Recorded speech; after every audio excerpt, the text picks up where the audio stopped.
How's it going everyone? Welcome back to the Static Studio, and today's guide I'll show you how you can watch free anime videos in Hindi on your mobile. It's super easy and 100% free. So without further any delay, let's get started with the video guys.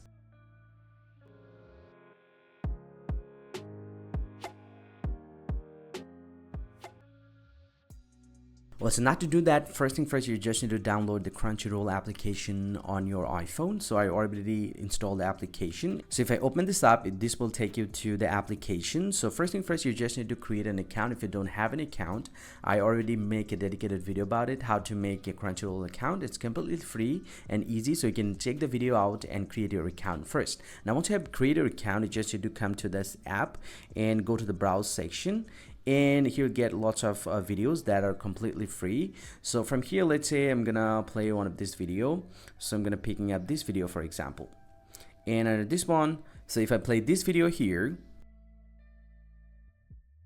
well, so this video is actually playing in English language. So now to convert it to Hindi language, all you have to do from the video, you just need to tap on the settings option at the top. Now once you're here inside this one, here you get the option audio. It's currently selected with the English, so you just need to tap on this one, and from here you'll get to see the Hindi option. You just need to select that one, and right after that the video will start playing in Hindi. Hope you find this very helpful guys. If you do, please drop a like and subscribe to this channel. See you guys around, and thank you very much for watching.